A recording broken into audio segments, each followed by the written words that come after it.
Smart kids, subscribe my channel for more upcoming lesson videos. Hello dear student, we are going to learn poem number 2.1, The Clothes Line in English Bal Bharati textbook in class 6. So let's begin our poem. Clothes line. अभी clothes line का मतलब क्या होता है बच्चों? कपड़ा। Cloth का मतलब होता है बच्चों एक कपड़ा जो हम जैसे लाइन का मतलब क्या होता है, जैसे हम अपनी रस्सी पे बहुत सारे कपड़े को सुखाने के लिए डालते हैं। एक रस्सी होती है, एक बड़ी सी रस्सी होती है जहाँ पे हम अपने कपड़ों को सुखाने के लिए डालते हैं। So let's begin our poem. Hand in hand they dance in a row, hither and thither and to fro, flip flap, flip, flap, flop, and away they go, fluttering creatures as white as snow. अभी अभी close line का क्या मतलब होता है? कपड़ा जिसको हम रस्सी में डालने के लिए सुखाते हैं। जैसे हम आपके घर में जब कपड़े निकलते होंगे, आपका स्कूल यूनिफॉर्म होगा या तो आपका कैजुअल ड्रेस होगा, तो मम्मा क्या करती है? मम्मा वॉशरूम में जाके आपके कपड़े को वॉश करती है ना, वॉशिंग मशीन में, या कभी कभी हाथ से धोती है। लेकिन जब कपड़े को जब धोती है तो उनको निचाड़ने के लिए देखो विंडो पे डालती होगी या बालकनी पे डालती होगी, एक बड़ी सी रस्सी मम्मा लगाती होगी जहाँ पे अपने हमारे कपड़े को ड्राई करने के लिए लटकाती है मम्मा, हैंग आउट करती है रस्सी पे। तो अभी इस पोएम में है जो पोएट है वो क्या कहना चाहता है? Hand in hand then dance in a row. जो हमारे कपड़े अगर हम सूखने के लिए डालते हैं, हमारे जो कपड़े होते हैं हम सूखने के लिए डालते हैं, तो वो कैसे हैंड इन हैंड में डांस करने लगते। Hither hand thither and to and fro. जब उसे हम डालते हैं सुखाने के लिए तो हम देखो हवाओं में हमारे कपड़े जब सूख जाते तो ऐसे ऐसे उड़ने लगते हैं, ऐसे उड़ने लगते हैं। Flip flap flop away they go. फिर हमें ऐसा लगता है कि ये जो कपड़े हमारे जो लटके हुए रस्सी में वो डांस कर रहे हैं। Fluttering creature as white as snow. मतलब वो कैसे दिखते हैं? स्नो जैसा स्नो होता है ना, अपने स्नो का कलर कैसा होता है? वाइट होता है। जब स्नोफॉल होता है तो स्नो का कलर हमारा कौन सा होता है? वाइट कलर का होता है। तो एक फ्लटरिंग क्रीचर्स की तरह नजर आते हैं कि वो एक वाइट स्नो की तरह है। अगर बहुत ज़्यादा कपड़े हमने डाले हैं सुखाने के लिए, अगर वो उड़ने लगते हैं तो कैसे लगते हैं? एक वाइट स्नो की तरह दिखते हैं। अभी सेकेंड स्टैंजा में पोएट क्या कहना चाहता है? सेकेंड स्टैंजा में like restive horses they caper and prance, like fairy tale witches they widely dance, rounded in front but hollow behind, they shiver and skip in merry march wind. अभी जब हमारे कपड़े अगर मम्मा वॉश करती है, चाहे हमारा स्कूल यूनिफॉर्म हो गया या कैजुअल ड्रेस हो गया या मम्मा का भी कोई क्लोथ हो गया, तो मम्मा क्या करती है? वॉश करने के बाद उसे रस्सी में लटकाती है ताकि हमारे कपड़े अच्छी तरह से सनलाइट से ड्राई हो जाए, सूख जाए। लेकिन यहाँ पे पोइट क्या कहना चाहता है? जब हम अपने कपड़े को सुखाने के लिए डालते हैं तो हमारे कपड़े कैसे डांस करने लगते हैं और गाना गाने लगते हैं, और वो कैसे कलर के दिखते हैं? वाइट स्नो की तरह दिखने लगते हैं। और बाद में वो हमारे जो कपड़े हैं वो कैसे डांस कर रहे हैं, आप देख रहे हो? ऐसे एक जैसे रहता है जो वाइट रेस्टी हॉर्स रहता है, जैसे जो कभी थकते नहीं है, वो उड़ने लगते हैं। और वो क्या करते हैं, मतलब क्या करते हैं? राउंड राउंड, और एक मैरी राउंड में क्या करते हैं? अब सेकंड स्टैंडर्ड में पोएम क्या बोल रहा है? Like fairy tale witch they wildly dance, round in front but hollow behind, they shiver and skip in the merry March wind. मतलब वो ऐसे हवाओं में उड़ने लगते हैं, डांस करने लगते, गुनगुनाने लगते कि उन्हें बहुत मज़ा आ रहा है। अभी थर्ड स्टैंजा में देखेंगे पोइट क्या कहना चाहता है। One I saw dancing excitedly, struggling so widely till she was free, then leaving Pack's clothesline behind her, she flew like a bird and no one can find her.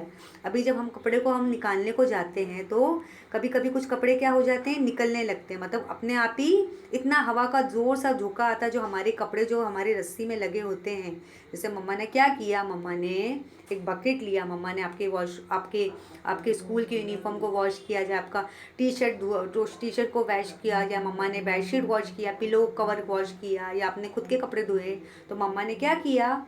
उसे wash करके कहाँ पे लटकाया? एक रस्सी बांधी और वहाँ पे एक पैक से क्या कर दिया? लटका दिया, जहाँ से हमारे जो कपड़े हैं वो हवा में डांस कर रहे, गुनगुना रहे हैं और इंजॉय कर रहे हैं और गुनगुना रहे ना, एक वाइट कलर के स्नो में कर रहे। लेकिन कभी कभी बहुत बहुत तेज़ हवा चलती तो हमारे कपड़े कभी कभी देखो हवाओं में उड़ने लगते हैं, कि हमें ऐसा लगता है कि हमारा कपड़ा जो बालकनी में जो हमने सुखाने को डाला था वो कहाँ उड़ गया, एक परिंदों की तरह उड़ने लगते हैं।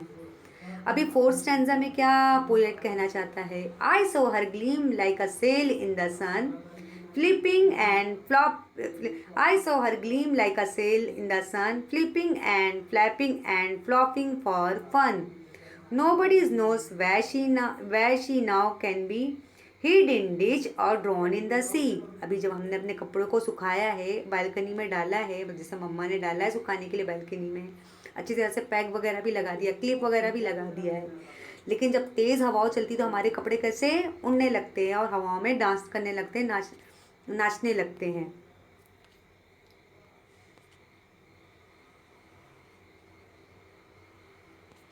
नाचने लगते हैं तो अब हमारे कपड़े कैसा होते हैं? डांस करने लगते हैं, नाचने लगते हैं, और ऐसा लगता है कि एक आज़ाद परिंदे की तरह उड़ रहे हैं, और उन्हें कोई पता नहीं लगता कि हमारे कपड़े कहाँ चले गए, कहाँ, क्या सूरज की रोशनी में, सूरज की सनलाइट की रोशनी में तैर रहे हैं, या उन्हें हमें पता ही नहीं चलता हमारा, और वो हवाओं में कैसे मज़े करने लगते हैं, फ़न कर देते हैं, they are enjoying in the air.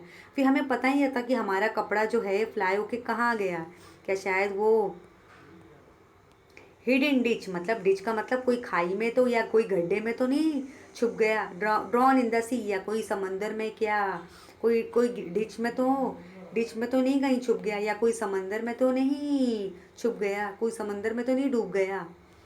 She was my handkerchief not long ago, she will never come back to my pocket I know. अभी यहाँ पे जो है लास्ट स्टैंजा में पोएट क्या बोल रहा है कि जो मेरा जो कपड़ा जो उड़ा है वो कभी क्या हुआ करता था? मेरा हैंकरचीफ हुआ करता था, लेकिन अब तो पता नहीं मेरा जो हैंकरचीफ है वो कहाँ होगा। But she will never come back to my pocket I know, अभी नहीं लगता कि शायद वो मेरे पॉकेट में कभी आएंगे, क्योंकि मेरे जो क्लोथ थे वो हवाओं में उड़ गए। इसके जो राइटर है कौन है, हम देखेंगे ज़रा। इसके राइटर चार्लोट ब्रूट कॉल हैं, कि उन्होंने बहुत अच्छी पोयम लिखी है। इसकी मीनिंग्स भी हम देखेंगे। रेस्ट्यू का मतलब क्या होता है? Restless, fidgety, unable to remain stick, मतलब कभी भी नहीं थकना, एकदम एक्टिव रहना। कैपर का मतलब क्या होता है? Leap, skip, dance about a lively playful manner, मतलब डांस करना, मतलब अच्छे से मस्ती में, मज़े में डांस करना। प्रैंस का मतलब क्या होता है? Walk, move with high Sprüngli step, मतलब चलना और बहुत ही स्प्रिंगली स्टेप में। वाइल्डली का मतलब क्या होता है? Here it means very hard violently, मतलब वायलेंट हो जाना, मतलब तेज़ हो जाना। पैक्स का मतलब क्या होता है? Pin use to secure something in place, as for example clothes on cloth line. जैसे पैग हम किसको बोलते हैं? जैसे जो हमारी क्लिप होती है ना, ऐसी क्लिप आप देख सकते हो, उसको हम पैग बोलते हैं, ताकि हम इसमें पैग लगाएंगे तो हमारे कपड़े जो हैं वो उड़ेंगे नहीं। तो shall we read this poem one more time? So let's read poem number 2.1, the clothes line. Hand in hand they dance in a row, hitter and titter and to and fro. Flip, flap, flop, away they go, fluttering creatures as white as snow. Like lusty horses they caper and prance, like fairy tale witches they wildly dance. Round in front but hollow behind, they shiver and skip in the merry march wind.